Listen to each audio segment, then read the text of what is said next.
आज हम chapter first का एनसीईआरटी का 9th एग्जाम्पल करने वाले हैं। ठीक है, यहाँ पे क्या कहा गया है देख लेते हैं। टू चार्जेस माइक्रोकुलम है ये, एक +10 माइक्रोकुलम का है और दूसरा चार्ज -10 माइक्रोकुलम का है। प्लेस्ड 5 mm अपार्ट, एक दूसरे से 5 mm की दूरी पर रखे हुए हैं। Determine the electric field at a point P on the axis of dipole 15 centimeter away from its center on the side of positive charge। Positive charge की साइड, जिस साइड पॉजिटिव चार्ज रखा है वहां से 15 सेंटीमीटर।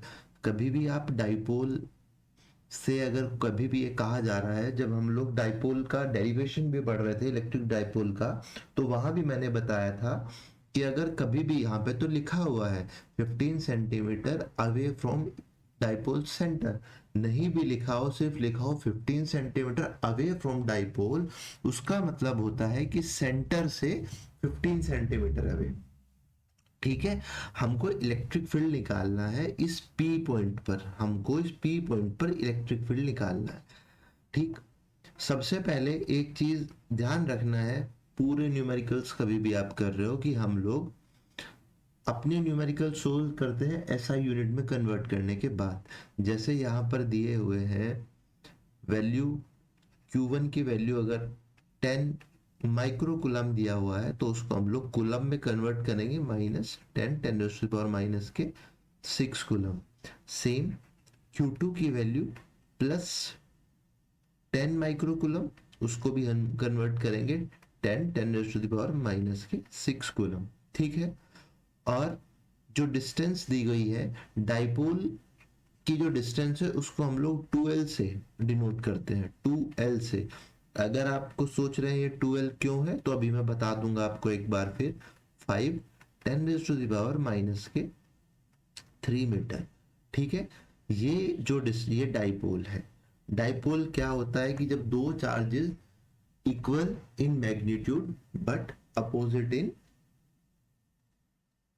नेचर, ये positive है ये negative है, और इनके बीच की जो डिस्टेंस है वो बहुत ही छोटी हो, जो 5 mm आप देख पा रहे हैं, तो वो सिस्टम डाइपोल बना लेता है। ये हम पीछे पूरा पढ़ चुके हैं।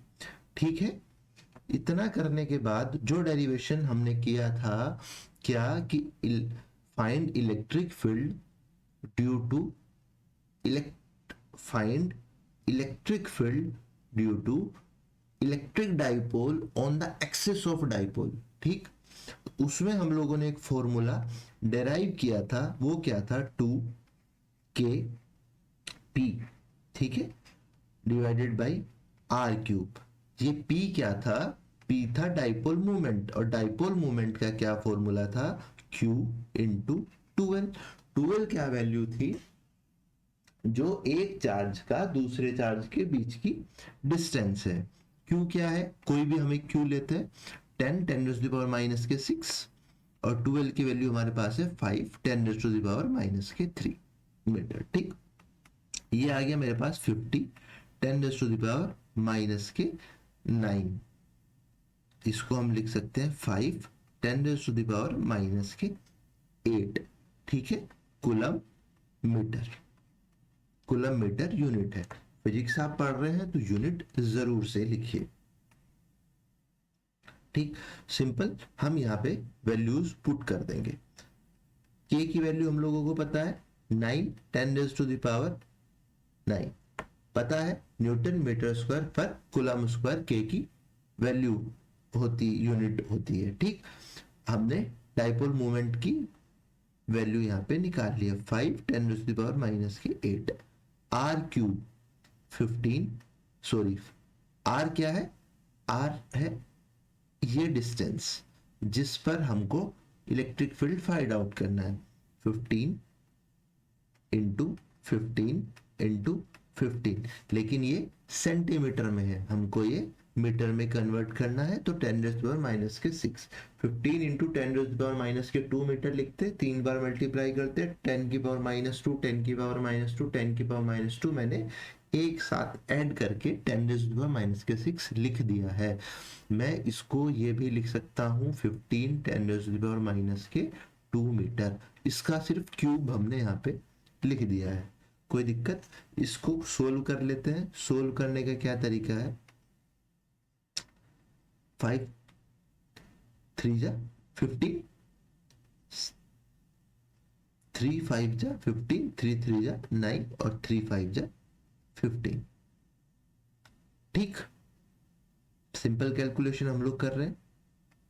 2 ये ऊपर जाएगा, प्लस हो जाएगा 9 और 6 15, 9 और 6 हो जाएगा 15 माइनस 8। इसको हम लोग लिख देते हैं 8, और ये हो जाएगा हमारे पास 5 इंटू 5 इंटू 3। ये मैंने ऐसे क्यों लिखा है आप समझिए। मैं यहाँ पे 2 लिख देता हूँ, और एक बार 10 यहाँ पे, एक बार 10 यहाँ पे, और अब 10⁻6 लिखा, डिवाइडेड बाई 5 इंटू 5 इंटू 3। 5 2 जा 10, 5 2 जा 10। मैं लिख सकता हूँ 8/3 10⁻6, सिर्फ कैलकुलेशन को इजी करने के लिए। ठीक,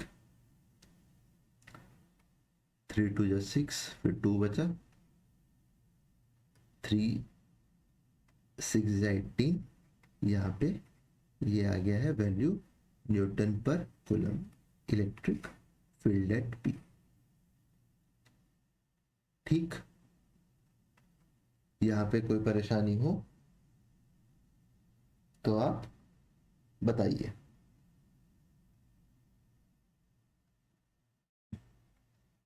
एक चीज हमसे गलत हुई है, यहाँ पे 9 और 6 होता है 15 माइनस 8, तो ये बचता है 7।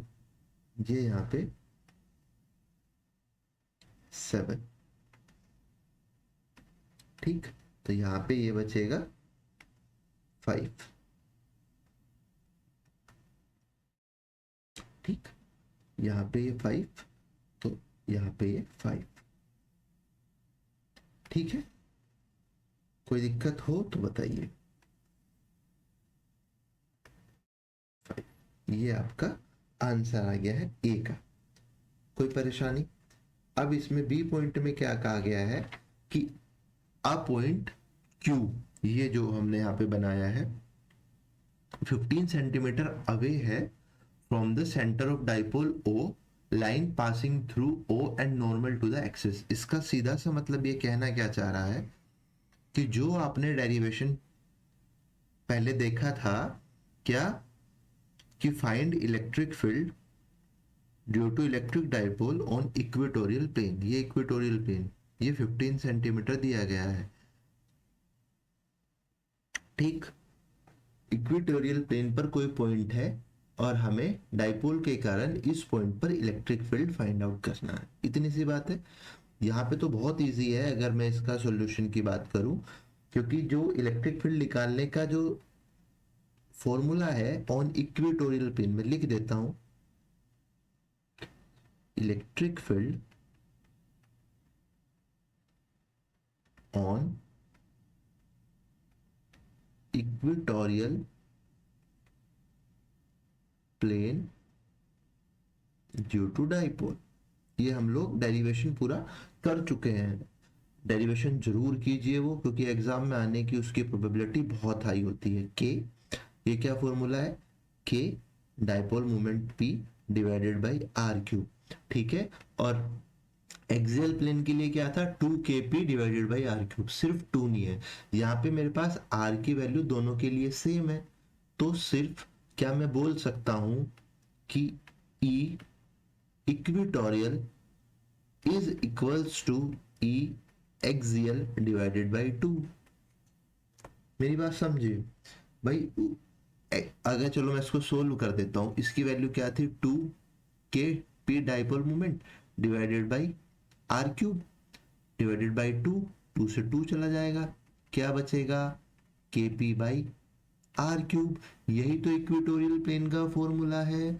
अगर आर सेम है तो मुझे क्या करना है? जो मैंने ई की वैल्यू निकाली है, क्या E axial divided by 2। E axial की वैल्यू क्या थी? 2.67 10⁻5 डिवाइडेड बाई 2, तो क्या आ जाएगा 1.33 10⁵ न्यूटन पर कूलम, आंसर आ जाएगा। ठीक, अब इसमें एक चीज बहुत ज्यादा जरूरी है, अगर आपने डेरिवेशन किया है तो आपको पता होगा, लेकिन नहीं किया है तो भी मैं हेल्प करने की कोशिश करता हूँ। यहाँ पर नहीं पूछा गया है, लेकिन आप जब भी इलेक्ट्रिक फील्ड निकालते हो इलेक्ट्रिक डाइपोल का, या कभी भी आपको इलेक्ट्रिक फील्ड आपसे पूछा जाता है, तो आप हमेशा कोशिश कीजिए कि उसको डायरेक्शन के साथ बताओ। डाइपोल की जो डायरेक्शन होती है, इलेक्ट्रिक डाइपोल के कारण जो इलेक्ट्रिक फील्ड की डायरेक्शन होती है वो हमेशा नेगेटिव से पॉजिटिव की तरफ होती है।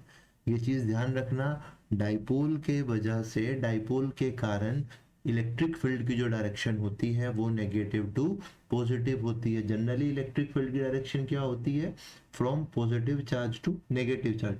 जनरल इलेक्ट्रिक किसी भी चार्ज के कारण, पूरी दुनिया में किसी भी चार्ज के कारण इलेक्ट्रिक फील्ड की डायरेक्शन जो होती है वो होती है पॉजिटिव से नेगेटिव की तरफ। लेकिन इलेक्ट्रिक डाइपोल के कारण जो इलेक्ट्रिक फील्ड की डायरेक्शन होती है वो होती है नेगेटिव से पॉजिटिव के कारण। तो यहाँ पे हम लोग क्या लिखेंगे, इलेक्ट्रिक फील्ड निकालने के बाद ऑलवेज लिखना है ये अलोंग ए बी, क्या कि इस डायरेक्शन में है, अलोंग ए बी। लेकिन जब आप इक्वेटोरियल प्लेन का सोल्व करते हैं, न्यूमेरिकल डेराइव करते हैं, तो उसकी फाइनल एक्सप्रेशन में यहाँ पर माइनस लग के आता है। मैंने क्यों नहीं बताया था, ताकि आप कंफ्यूज ना हो, यहाँ पे माइनस लग के आता है। और ये माइनस क्या बताता है, ये माइनस क्या बताता है वो भी मैं आपको बता देता हूं। देखिए यहाँ पे पॉजिटिव चार्ज है, पॉजिटिव चार्ज के कारण इलेक्ट्रिक फील्ड इस डायरेक्शन में होगा बाहर की तरफ। यहाँ पे नेगेटिव चार्ज है, इसका इलेक्ट्रिक फील्ड अंदर की तरफ होगा।